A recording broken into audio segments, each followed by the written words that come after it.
Welcome to another session of The Art of Living. The Art of Living suggests that going through life can be either a science or an art. The art takes you a little bit deeper beyond the surface, beyond the obvious, and sometimes beyond the pragmatic. In the science of living, you do what you have to do and you do it correctly, and you do it well. And so your life moves along smoothly, successfully. But in the art of living, you go beyond the surface and beyond the success to the deeper meaning, to the fulfillment, to the pleasure of life, to the purpose of life. A carpenter, wherever he looks, sees construction. A cobbler, wherever he looks, sees shoes. The tailor, wherever he looks, he sees suits. The godly person, wherever he looks, he sees godliness. In the smallest details, in the most unexpected of places, the godly person sees godliness.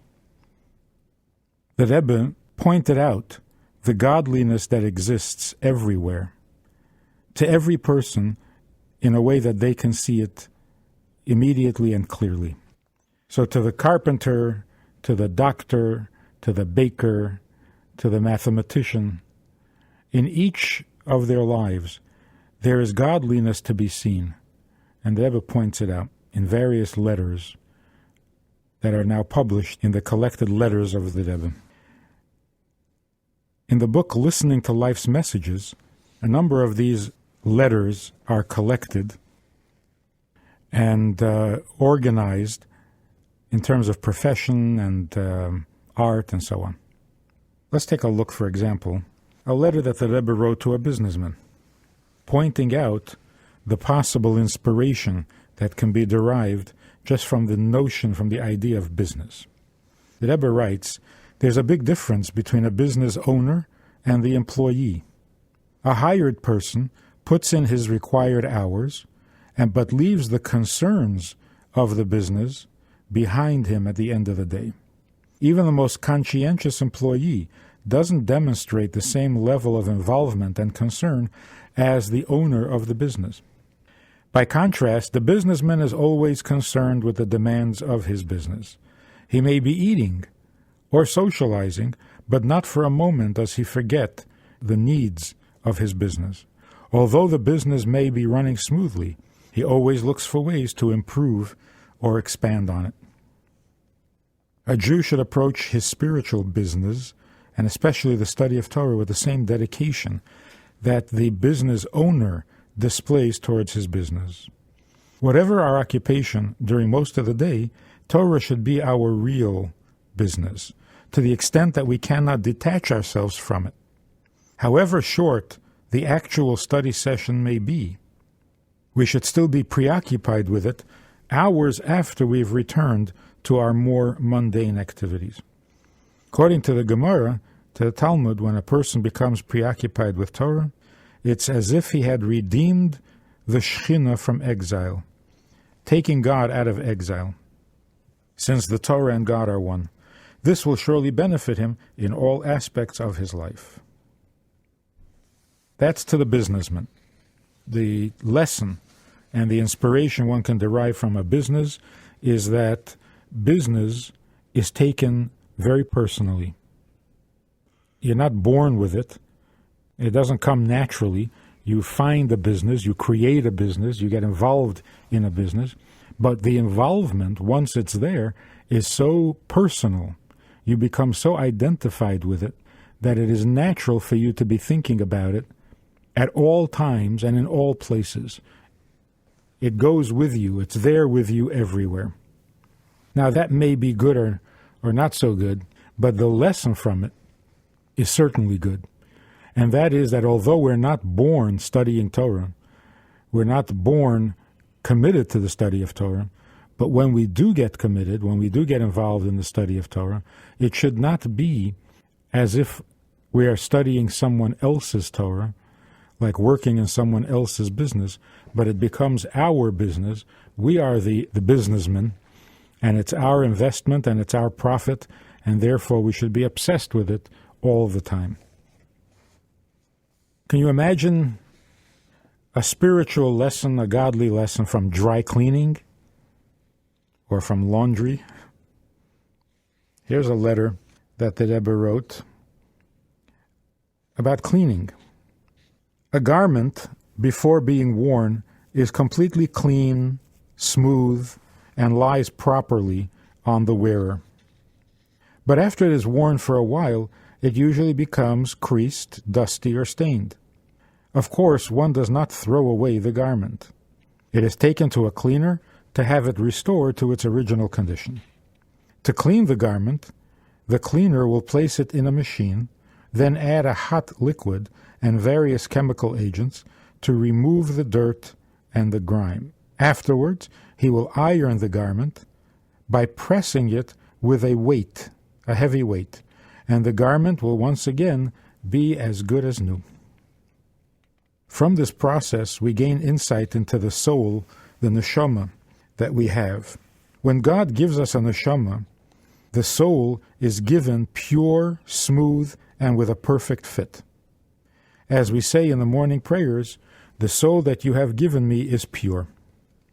With time, as the soul becomes involved in worldly matters, and if it is not used to fulfill the will of God, it tends to become creased. Dirt may cling to it if the person neglects a mitzvah or commits a sin. Whatever the case may be, Torah teaches us that we must not despair over the condition of the soul and its fitness to sustain the individual's life.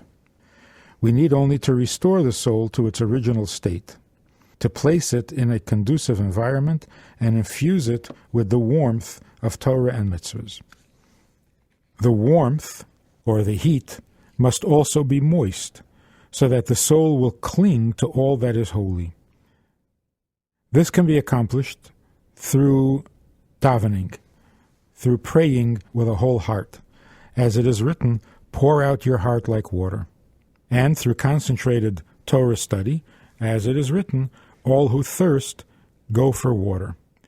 There is no water other than Torah. Then, to complete the spiritual cleansing process, other ingredients must be added, such as tzedakah, charity, keeping kosher, eating only kosher, and observing Shabbos, and so on. Then, if a person places the weight of Torah observance upon himself, like the iron, which initially may seem heavy and burdensome, it will prove not to be a burden at all, but an enhancement, a process that irons out the neshama, irons out the soul, and returns it to its original unblemished condition. The thought of a garment never becoming dirty and never needing to be cleaned is not a very godly way of thinking. If we look at the world, we see immediately that God created the world in such a way that even the highest soul, even the greatest soul, must get its hands dirty, so to speak, and must engage in activities that are, at first glance, really not appropriate for a soul. Just the very act of eating 3 times a day, eating food. A godly soul engaged in eating seems to be an unnatural and degrading activity for the soul. And yet, that's how God created the world. God wants a soul, but in a body. And in the body means involved with the body, subject to the body's needs and to the body's ills and to the body's weaknesses. And so that is the original plan. This is how life is supposed to be.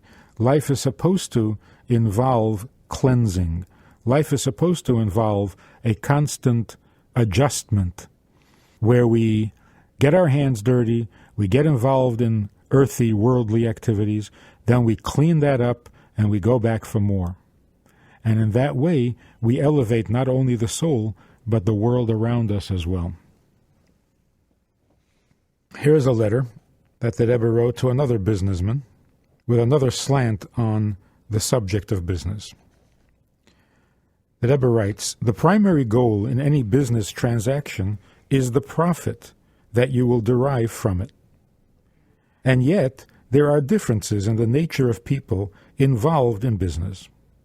For some, profit is the only reason for running the business, and the work that is entailed is only a necessary evil or a burden.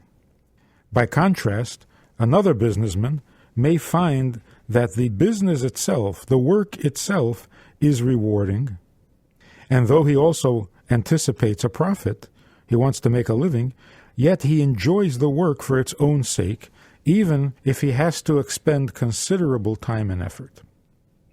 For this person, the monetary rewards in no way is comparable to the enjoyment of the work itself. On a spiritual level, the Torah is the life's work of every Jew. You may have a Jew who studies Torah for the gaining of the knowledge. He needs to know how to live his life and how to behave as a Jew. And so he needs to study the Torah, and he will reap an additional reward because Torah study itself is a mitzvah. But nothing can compare to the deep joy and pleasure to be derived from the very involvement in the study of Torah, not for the sake of instruction on how to behave, but just for the study itself. If one is submerged in the study, body and soul, that pleasure is much greater than even the rewards of the Torah study. This is a rather original concept with the Rebbe, in that studying Torah for its own sake, which has always been held up as a high ideal, as a perfect ideal, but the study of Torah for its own sake always included in most people's thinking the study of Torah so that one would know the Torah and know how to behave. Because study leads to doing. So the greatness of the study is that it enables you to do. It enables you to live your life in accordance with Torah, with God's will. But the Rebbe says that the study of Torah for its own sake means not for the sake of doing mitzvahs, although there's no other way to get to the mitzvah other than through the study of Torah. But the Rebbe says that the study of Torah itself can be so pleasurable that it rewards itself before you even get to the doing.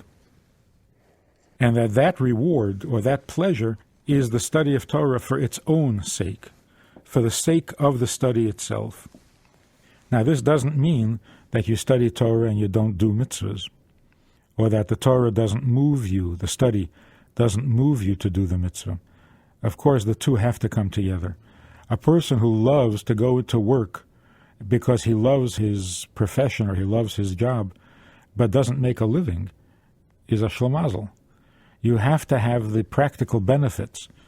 You have to have the practical results. The question is only, where does your pleasure lie? For some people, the pleasure lies in the results. Now I know how to do the mitzvah properly. I know how to keep kosher. I know how to keep Shabbos. And for some people, the pleasure lies in the knowledge itself and in the pursuit of that knowledge. Let's turn to medical science and see what we can find there. Here's a letter from the Rebbe concerning disease. The Rebbe writes, it is written in Rambam. Rambam says that just as there are sicknesses and remedies for the body, there are also sicknesses and remedies for the soul. By observing conditions that affect the body, we can make certain inferences also about the effect on the soul. A state of illness generally implies either a deficiency or a weakness in some part of the body. There is, however, a certain disease in which the body is not lacking anything. On the contrary, the problem is that something new has been added, such as a growth. At first glance, it appears that this extra flesh or extra cell should not cause any harm. Nevertheless, this is a condition that can be even more dangerous than when something is lacking in the body. This additional growth is detrimental to the organ on which it grows and may even spread and harm other parts of the body. The treatment for this disease differs greatly from the remedies used to cure other illnesses. In most cases, the treatment adds something to the body. The remedy for this particular disease is to remove the superfluous growth, allowing the person to become healthy once again. In the past, this disease was not as prevalent as it is today, and therefore a cure was not actively pursued. Unfortunately, in spite of the tremendous advances in many areas of medicine, this illness occurs with alarming frequency these days, and as a result, many new treatments have been devised to combat it. In the spiritual realms, we are now living in an age that is called the footsteps of Mashiach, when Mashiach's footsteps can be heard, heralding an end to the darkness, which is symptomatic of the final period of exile.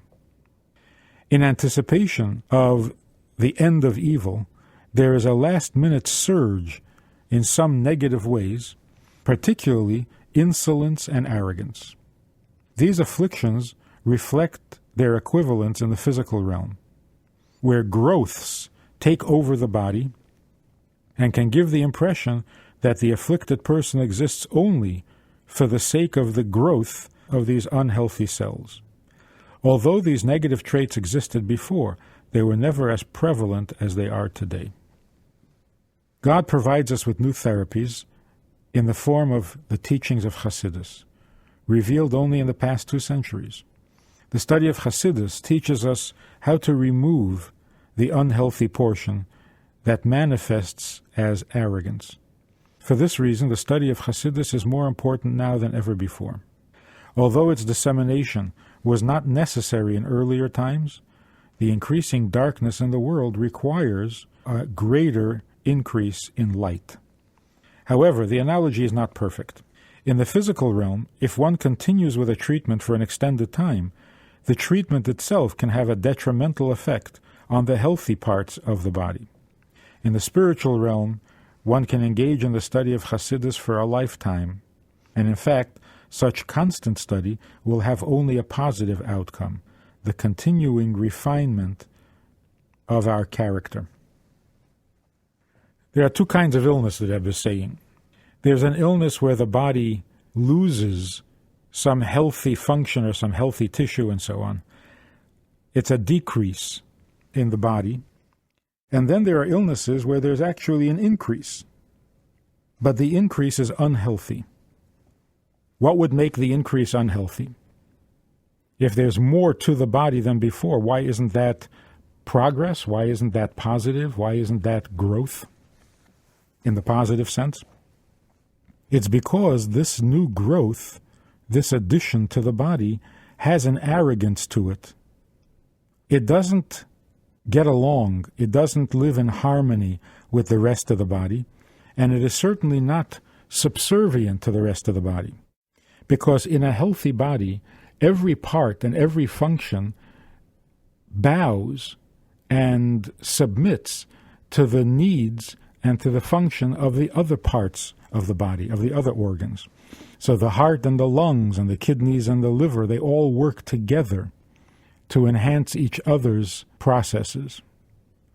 But this new growth seems to have an arrogance, an existence of its own, without any consideration for the other functions in the body, or for the healthy functions in the body. And it's because of this arrogance and separateness, it's because of its unwillingness or inability to cooperate and to be in harmony with the rest of the body, that this additional growth becomes an illness of the worst kind. In previous generations, it didn't happen as often. So the spiritual side of it is that in the religious world, in the spiritual world, there has always been a humility, a willingness, an openness to hear each other's spiritual growth, to learn from each other, to learn with each other. But when in the spiritual world we have this arrogance and this unwillingness to live together spiritually, to work together spiritually, and to grow together spiritually. Then we need a new remedy. We need a new medicine that hadn't been used or hadn't been popular in previous generations because the illness didn't demand it. And so it is with the study of Torah, that today we need a new therapy or additional therapy. Although Torah is itself therapeutic, the study of Torah, we need a new therapy for the new disease, and that is the study of Chassidus. The study of Chassidus introduces a humility and an ability, a flexibility, that allows us to be inspired and to draw inspiration from all parts of Torah, meaning from all types of spiritual, godly growth and development, so that we can see the godliness everywhere and in everyone, and in that way create a greater harmony of all the healthy parts of the Jewish community, and enhance and be enhanced by all the forms and all the healthy functions that are all godly and together make up one healthy body. The difference, however, is that in any treatment in the physical world, in the physical realm, if the treatment goes on for a long time, although it's intended to heal the diseased part, it can begin to create disease in the healthy parts. Whereas in the spiritual world, the study of Chassidus, which is a therapy or a healing, a remedy for this disease of arrogance, it is not limited. That's not its only function. And therefore, if you study Chassidus for a long time and the arrogance is already healed and gone, would it be detrimental? Would it be harmful to continue studying Chassidus? Would it start to have a negative effect? And the answer is, that's only true in the physical. In the spiritual, godliness can only enhance more and more. The more we study, the more we're improved, the healthier we become. So you can't become too humble or humble to an unhealthy degree through the study of Chassidus. On the contrary, it strengthens and heals and elevates for an entire lifetime. Let's take a look at the pharmacy, the drugstore. The Rebbe writes, probably to a pharmacist or to a chemist, in a well-stocked pharmacy, one can see a great variety of medicines used to treat all types of illness. The pharmacist will inform the customer that only a qualified expert is allowed to dispense medicines. Also, if a patient is to recover from his illness, he must take the medicine exactly as instructed by the expert. This situation exists also in the spiritual realm. Each of us has been sent to this world by God to heal or refine ourselves with the remedies that He has provided, the remedies being Torah and mitzvahs. However, we still require the services of a pharmacist, a teacher to advise us and guide us to the correct medications. Without the skillful judgment of such a person, we may select the wrong cure and endanger our health. It's important to keep in mind that once the medicine is in our possession and we know the proper dosage, we must not wait or make excuses for not taking the medicine. Obviously, one can recover only by taking the medicine as prescribed. Similarly, we can fulfill our earthly mission only if we take the medicine, which means complete the spiritual obligations in Torah and mitzvahs. A pharmacy provides another interesting insight. One can find in the pharmacy, on the drugstore's shelves, different types of poison. The pharmacist will inform us of the fact that minute amounts of certain poisons that could harm a healthy person will actually cure certain illnesses. There are instances when one must dispense small amounts of poison. For example, although we're taught never to insult or embarrass another person, we must nevertheless be firm in refusing to eat what isn't kosher, for example, or to violate a mitzvah, even if it makes the other person uncomfortable. In addition, there are times when a person must rebuke a friend who is violating the dictates of Torah, particularly when you have reason to believe that your friend will listen to you. This small dose of poison can be the remedy that will heal the person. In the analogy, the Rebbe is saying that God is our doctor, but the sages, the rabbis, are our pharmacists. So God provides the medicine, the prescription. God tells us what needs to be healed and how to heal it. But then we have to go to the pharmacist, we have to go to the rabbis and to the teachers to get the instructions on exactly which medicine, which mitzvah, which part of Torah to apply under which circumstances, and how much, how frequently, and so on. To take this a step further, if one uses the medicine prescribed and given by God, but one uses that medicine incorrectly, the medicine itself, instead of giving life, can actually become a source of negative and unholy things. Without the sages, without the oral law, without Rabbi Akiva, without Hillel, without all of the sages of the Mishnah and the Talmud, without all the great codifiers of Jewish law like Rambam, without the Baal Shem Tov, without all the great teachers, including the writer of this letter, the Rebbe himself, Torah could be so misunderstood, it could be applied so wrongly, so incorrectly, that it could become the most dangerous thing in our lives. As we are seeing these days, how the misunderstanding and the misapplication of religious principles, of faith and of devotion and of belief can be so deadly, can be so unholy, can be so wrong.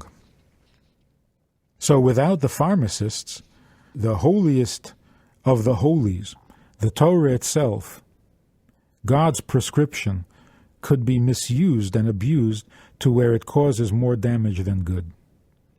And so the pharmacist in the spiritual world is really indispensable.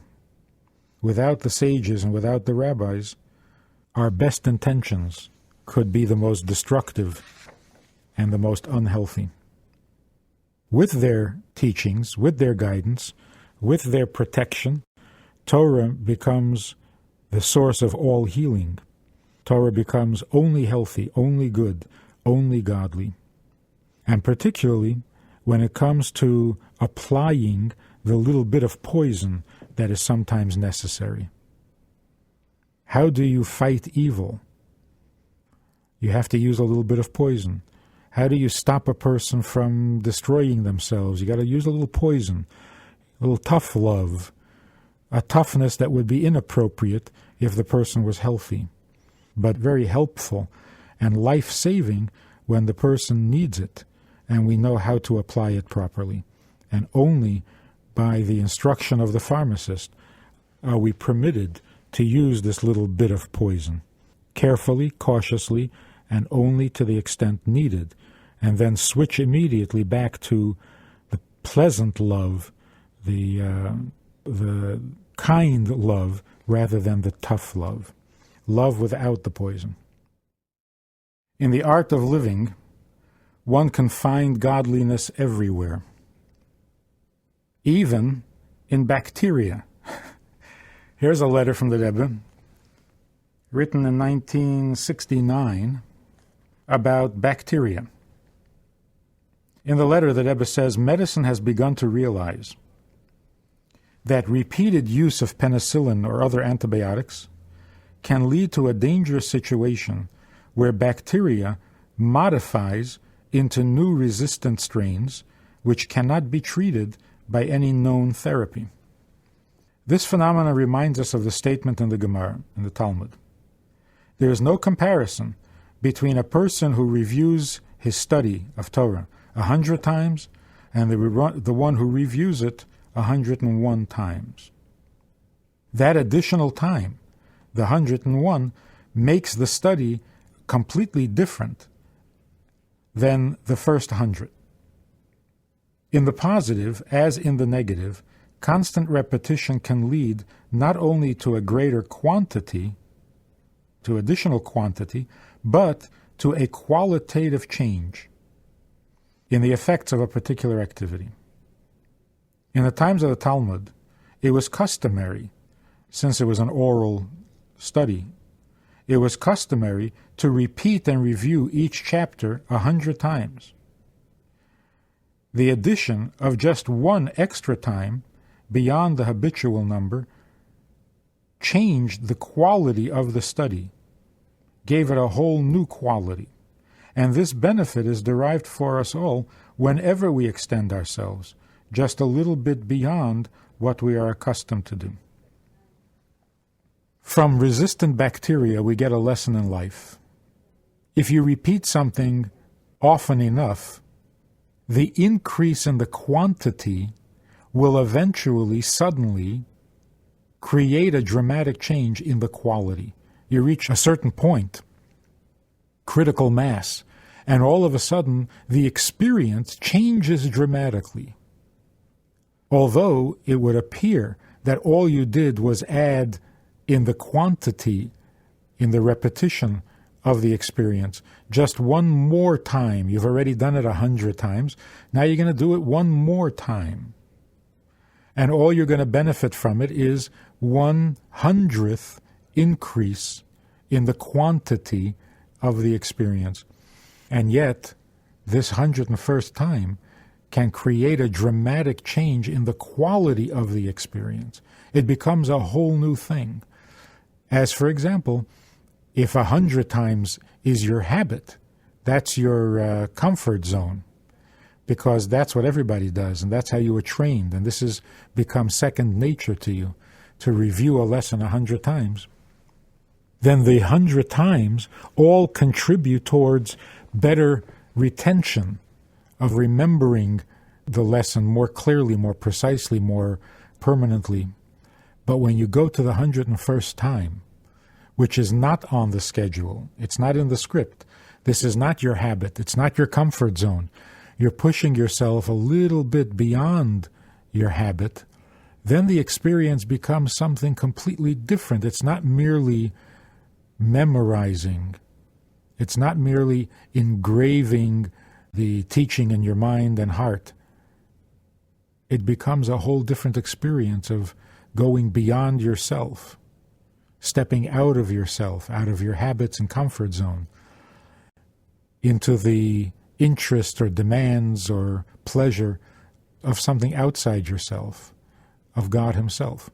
So by going to the 101st time, you are stepping into God's world. Now it's God's Torah that you're studying. And that's why you're studying it beyond your habit, beyond your comfort level.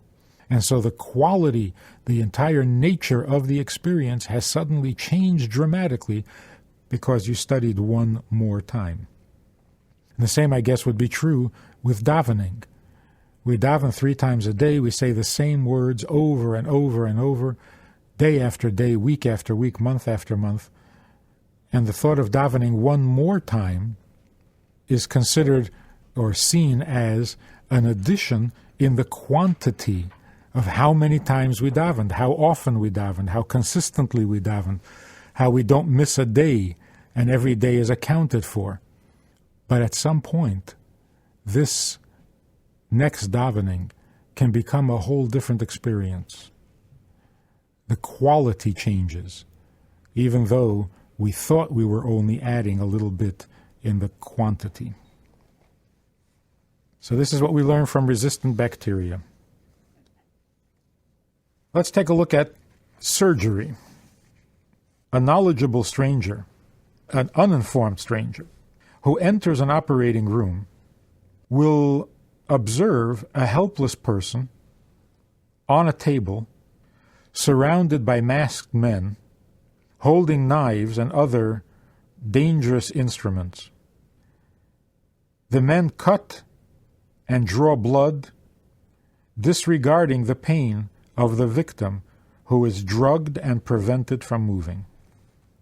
The stranger's reaction will naturally be to run for help, because as far as he can see, there are a group of evil people torturing a helpless person. If the stranger realizes that the activity he is observing is actually a surgical procedure, essential to the patient's well-being and survival, he would certainly understand why the few hours of pain on the operating table are justified. In fact, he would probably argue that the masked men are great humanitarians who are performing a vital service. This impression will remain even though no doctor can guarantee a cure, or how long the patient will live even if the surgery is successful. From this example, you can understand that a person's life sometimes involves elements of pain. When we are caught in the middle of a difficult situation, it's not easy to appreciate the great benefits that might result from this temporary discomfort. The concept of divine providence assures us that there are no random occurrences in the world. The painful episodes are part of the divine plan, an all-encompassing system that includes the individual, his family, and every other person, thing, or event that occurs. The person who doesn't understand surgery will certainly misunderstand and mistranslate what he is seeing, what his eyes are telling him. Now, you can't blame a person who, looking at a surgery, thinks that he is witnessing an evil act, because it's all true. It's all true. It is in fact painful. It is in fact harmful. It's causing a scar, loss of blood. It is all bad. It's not imaginary. It's factual. This is a terrible thing happening to the patient, and it's being inflicted on him by other people. So what his eyes are telling him is correct. He's not imagining things. And yet, when he decides, when he comes to the conclusion that this is something that should be stopped, that this is something that should never happen, now he is wrong. Now his conclusion is untrue, even though his observation was correct and true. This is the difficult thing. If we could somehow dismiss all suffering as imaginary, as not truly happening, it's an illusion. We only think we're suffering, but we're not really suffering. If only that were true. But it's not. The truth is that the suffering is real.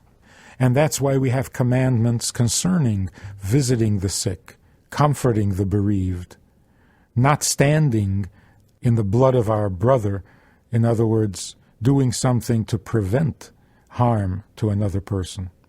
That's why we have the commandment to seek out a healer, a doctor, when we're not feeling well, and to avoid things that are dangerous to our health.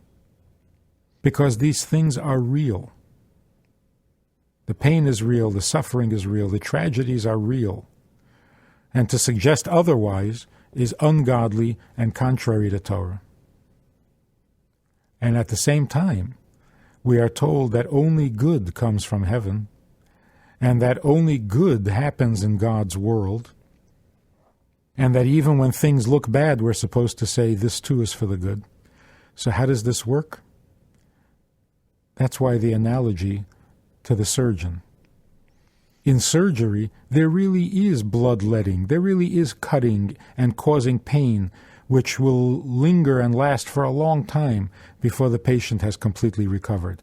The pain is real, the damage is real, the scar is real, and if an organ needs to be removed, that amputation is real and tragic.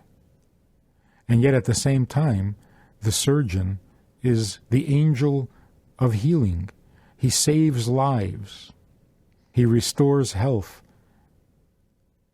And in order to appreciate that, we have to see a much bigger picture. And so it is in the spiritual world.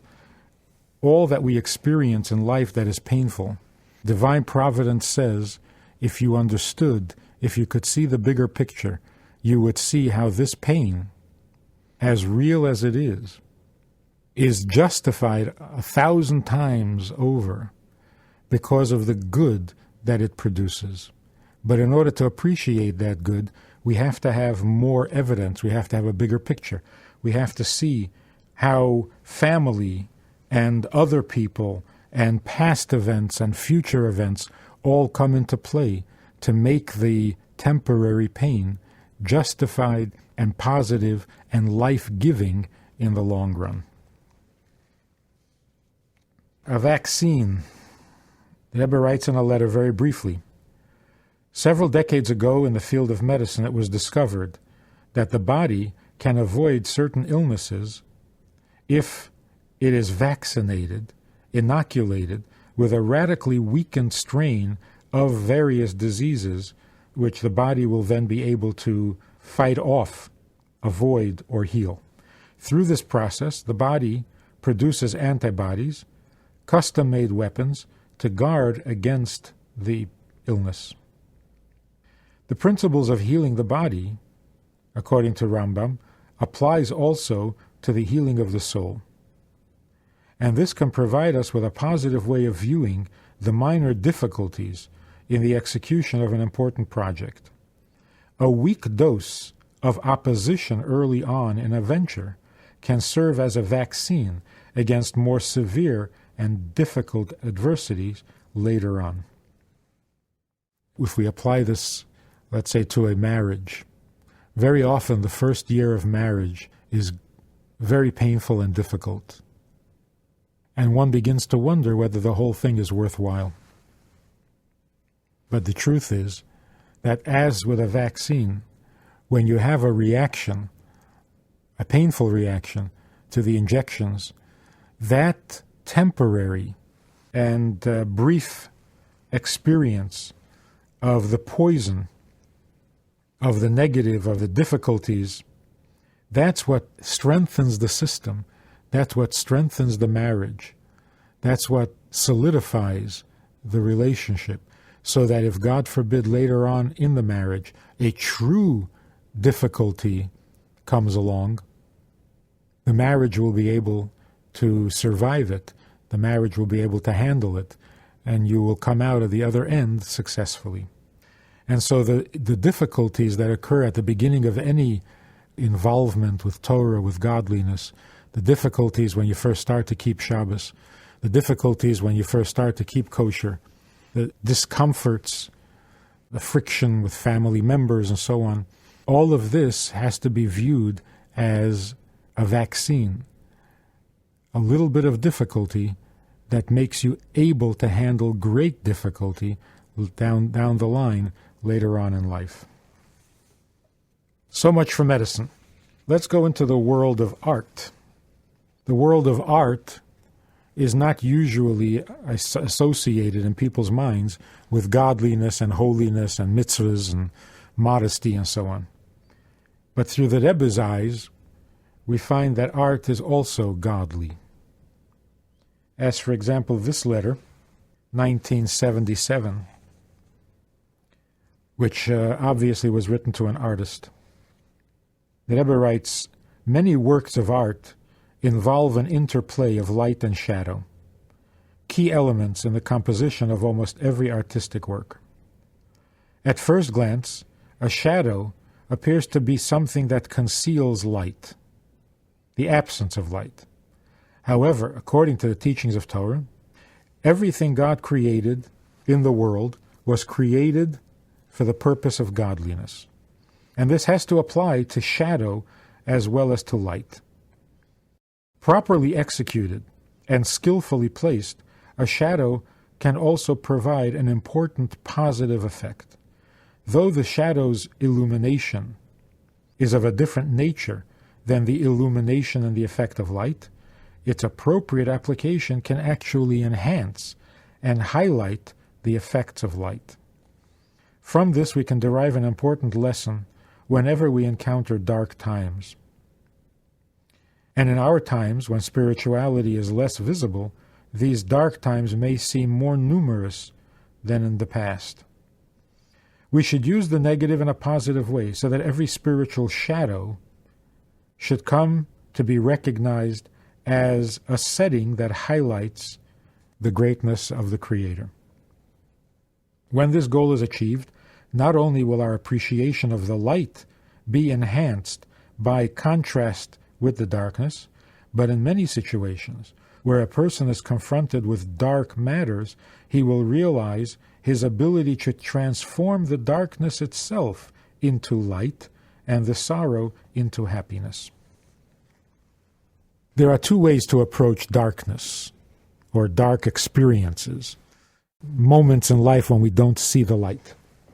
One of them is to say, the darkness is there to help me appreciate the light. Like it'll feel so good when the headache goes away. To appreciate the positive and the healthy because we've seen the dark and the unhealthy. And so even the dark enhances life by giving us a better appreciation of the light side of life. That's one level. A deeper level is where the darkness itself becomes light, where the darkness itself is uplifting and inspiring, not because it will yield to the light and then we will appreciate light more than before, but that the darkness itself inspires. The darkness itself guides us, makes us wiser, makes us truer.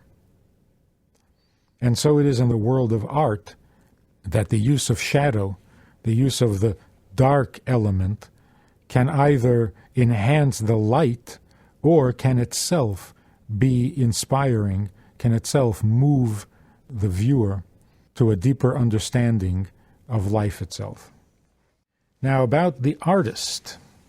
The Rebbe writes in a letter about the artist. The essential quality of an artist is his ability to detach himself from the superficial appearances of the image with which he is working. He must be able to penetrate to the true essence of the object and transform his vision into a picture with physical dimensions. This artistic production reveals to the viewer that which he could not recognize on his own, an essence that was obscured by the superficial appearances.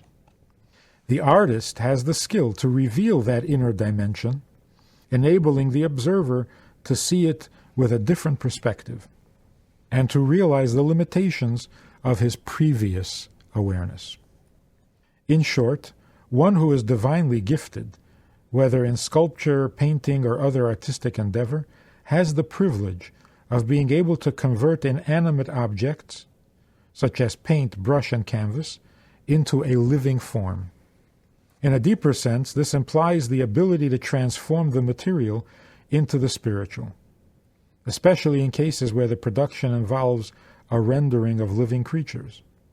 This transfiguration truly comes into its own if the artistic medium is used to advance ideas that reflect Torah and mitzvahs, thereby raising artistic expression to its highest potential. This discussion is closely related to one of the key characteristics of a Jew's spiritual aspirations. As explained in the Torah, the entire creation emanates from and is sustained constantly by the Word of God. And yet, because of the process of divine concealment, the Word of God, which is creating and sustaining every created being, is hidden, and only the material existence is visible. Therefore, the challenge and the goal is to become aware of the godliness existent in all objects, and in so doing, to minimize the concealment of the true godly reality that is this world. We must take care not to allow external matters to obscure the real purpose of our creation. Even when we encounter difficulties and tests in life, we should see them as a vehicle to bring out our potential and help us in our spiritual growth. Keeping this perspective in mind will strengthen and inspire a person to cope with life's inevitable challenges and setbacks. Let's think for a moment about the difficulties in life.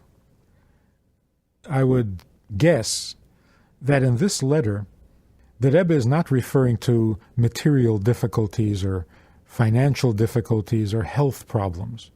Here the Rebbe is talking about difficulties in life that are of a spiritual nature.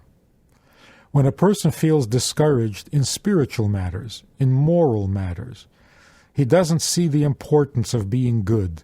He doesn't see the value of being modest. He doesn't see the necessity for being honest at all times. He doesn't see the godliness of things, and he is discouraged and disheartened in his spiritual growth. People often say, I would be far more observant and I would do all the mitzvahs if I had more faith, if I believed. But I don't believe. I have questions. I see contradictions, and I can't resolve them, and I can't be wholehearted in my faith. These are the difficulties that Rebbe is referring to in this letter. And the Rebbe is using the artist to explain why these difficulties exist and how we're supposed to respond to them. The whole purpose of art is to reveal a hidden reality. The artist is not discouraged by the fact that the reality is hidden. On the contrary, that inspires him to want to reveal that reality all the more. And when he comes across something where the reality is so hidden that it's becoming difficult to get past the surface and to reach that reality, that moves him more deeply, that challenges him more deeply, and it forces him to use his artistic talents to their fullest measure and not just coast with the talents that he's already developed. And so it is in our spiritual world, in the spiritual life. When we come across an experience or a subject, a philosophical obstacle, which seems to be very difficult and discourages us because we can't get past the surface and find the truth in that area or in that question, that should cause us to tap deeper into our spiritual reservoirs and bring out more of the soul's ability and strength that can see past all obstructions, can see past any surface, and find the truth that exists everywhere. And particularly, when we see that there's a greater obstruction, when the externals are so resistant and so tough that we find that it's difficult to break through and see the light and see the truth and see the goodness that lies beneath the surface, what that tells us really is that the goodness that is buried here, the truth that is hidden behind this concealment, is of the greatest and deepest and most important to the individual. And that's why there is that greater, unusual amount of resistance.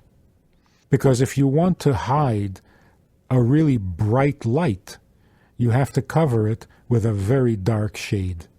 The brighter the light, the darker the shade. So here, when we see that the shade is so dark and so resistant and so tough, we should realize and appreciate that what that's telling us is that the truth hidden behind this darkest of shades must be the most important and the most crucial and the most significant in the world in general, or in the experience of this individual artist, divine artist, and that by uncovering this difficult concealment, we will be discovering and revealing the most precious and the greatest of truths. And that's why when art can be used to uncover not only a physical reality or an emotional reality that is concealed by external appearances, but can actually uncover a divine reality, the greatness, the beauty of a mitzvah, the beauty of Torah, then the artist has gone to his deepest resources and has uncovered the greatest lights that may be hidden behind the darkest shades. One more letter we have on the sciences. For example, the atomic age. What can we learn from an atom? Well, rather obviously, in this letter the Rebbe points out, and since we're talking about atoms, this is a very small letter.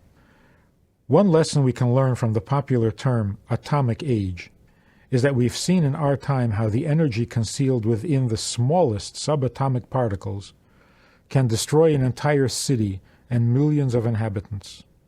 This is possible because within every tiny bit of matter, God has infused a tremendous amount of power. If this is so in the negative, such as warfare and destruction, it is much more so in regard with a Jew's spiritual potential. Through the proper use of the power locked within his soul, a person can have immeasurable effect on himself and on the entire world. We've learned that where we once believed the world to be made up of a multitude of different elements, through examining substances at the subatomic level, we find that everything is made up of the same basic matter. This demonstrates the tremendous unity of creation. Now, these 2 points that the Rebbe brings together, the great potential in an individual, in a small being, and the similar makeup, the shared matter that makes all of creation, these 2 things together tell us that every act, every deed can have tremendous effect on the entire world because it is powerful and because the whole world is made up of the same substance. And when I improve the substance in myself, all substance is elevated and improved, and others will find it easier to find their way to the truth and to do what is right under all circumstances.